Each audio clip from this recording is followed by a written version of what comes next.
All right, so let's talk color scheme planning.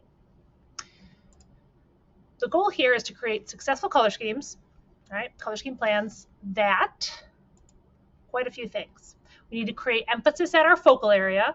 You've already done that with value, but when you add color, if you add a really bright color someplace that's not your focal area and there's dull colors elsewhere, it can change the emphasis in your piece. Every time we go from sketch to value and then to color, we can fully change the emphasis in our piece and the balance.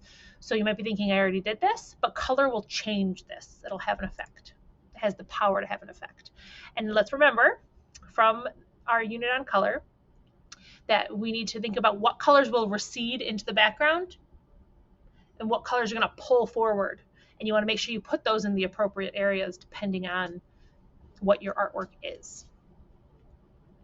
Those desaturated and cool colors tend to recede into the background, and the brighter colors or the warm colors tend to come forward in a composition. We need to have intentional variation on color saturation and color value. So you don't want to, like the circus came to town, if there's too much strong color. We saw that in our color unit and as well as in your color fixing practice. If it's just too much strong color everywhere, it's hard for the viewer to be able to read what's happening in the piece. So you need to be really intentional with like, okay, I'm going to tone the color down here and I'm going to make it stronger over here. I'm going to make sure I have a light value here and a dark value there. So your value should already have been chosen. We planned value in black and white so that it would be easier for you to move into color. So once you start adding color, it's hard to think just value. Is it light blue? Is it dark blue? Is it intense dark blue? Is it desaturated dark blue? Like, things get complicated. So you already have your value planned and just have to be true to that when you add color. We need to remember to create balance, left, right, top to bottom, according to whatever structure you've chosen. So rule of thirds is usually a little asymmetrically balanced. Pyramid's got more visual weight on the bottom, those sorts of things. If you need help with that, remember that you can always check our checklists that are hanging in the room. We need to create interest throughout the entire composition. So if you just leave most of it white and gray and like, I'm just going to add color in this 2 spots, have you really created interest with color throughout the entire thing? No. And then keeping in mind that color has the power, you could be thinking about like fading a color like ombre almost works like a lead-in line. And where you place color strategically throughout the piece, you can be moving the artist's as the artist, you can be moving the viewer's eye throughout different parts of your composition and, of course, towards the focal area. So we're doing a lot with color, which is why we plan it. We don't just hope for the best. Okay, so we've already done our thumbnail sketches. Check. We've done our value study. We've done 2 of them. So now that you are at this stage, we took a break. We got some color. Now, if you're not sure which one of these artworks you want to move forward on, now's the time for that decision. We should have that conversation face-to-face, one-on-one, and you can also put up a feedback request on what your peers think about your work. So, options. 1, you can enlarge all of your designs. So the 4 artworks that you've designed, those sketches, you can recreate all 4 of them if you wanted to. That one is kind of like the default project. You end up with 8 color schemes because you try 2 different versions of color for each of those, and you end up with 4 small artworks. 4 small little taped off artworks. Okay. Option 2 is to pick the favorite sketch. So you've done 4 and maybe 1 is your favorite. Ideally, the point of a thumbnail sketch is to try out different solutions and to get the best solution. We don't generally, do all 4. The idea is you would keep doing thumbnail sketches until you're like, ooh, this is the one. So if you pick your favorite, you're going to do 8 color scheme versions of that. We'll see that in a minute. But you're just going to do 1 large artwork. It can go either way. So if you're thinking, oh, which one should I do? Which one's easier? It's actually exactly the same amount of paper. It's just that this paper is cut into 4 pieces if you do number 1. Okay, and then we have a third option, which it's not necessarily an advanced one, but it's it's taking the project kind of to the next level. It's not that it's harder, it's just the next step where you've noticed, all right, I have these 4 solutions. They're okay. I don't necessarily have a favorite, or I think my favorite could get better if I stole this cool idea I did in this other piece.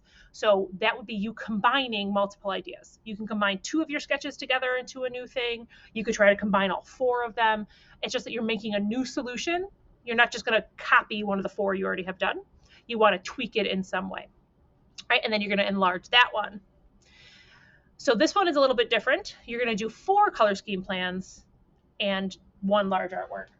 So it's different than option number 2 because you're only going to do 4 color schemes, which feels like less work, but it's because you're doing a new sketch. So these are all the same amount of work. It just depends on where you want to spend your energy. Do you want to make 4 different versions? Or in the past, students have been like, I don't want to do all 4. They're not all awesome. I want to do my best one and just put all my time and effort into the best one. So you have options. Oh, it looks like we're missing one. There it is. All right. So for 1, right, you're going to enlarge. Well, you already know what you're doing. But this is the color scheme planning. So you've got pieces of paper that look something like this. You've done value studies. I cropped them, obviously.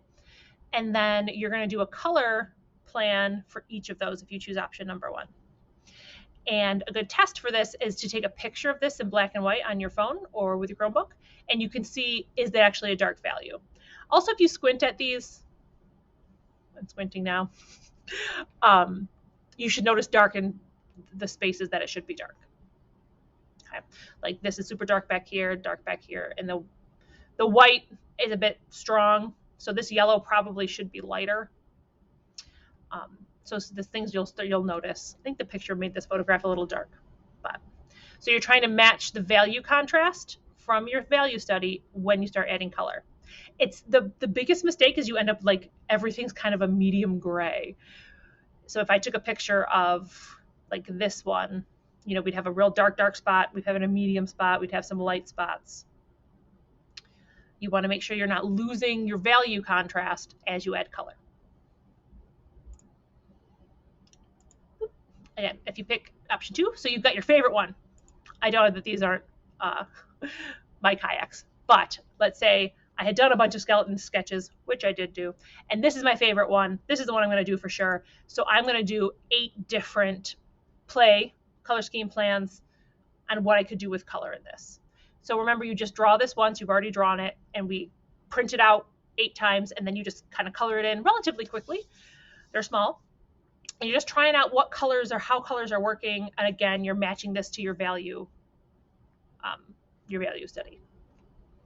And you should have at least 2 value studies for each of your sketches. So you can do like a light version and a dark version.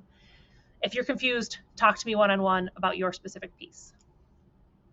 I forgot I said that. Okay, so for the third one, right, you're going to do a new sketch, combining 2 to 4 of your ideas. And then you're going to do 4 color scheme plans of the new sketch. So once you finish the new sketch, it's got its value in it. We'll print it 4 times, and then you add color. Okay. So color scheme planning. Let's remember what we're shooting for with color. Oh, goodness. There we go. All of these things. Quick review. And I bet you can guess where you can find all of these requirements if you would like to reference them. Give you a second to think about it. It's on the rubric. Yes, it's on the rubric. So before you start color scheme planning, grab yourself a rubric so that you have a quick checklist here so you can make sure you're checking all the boxes as you plan your color. Enjoy!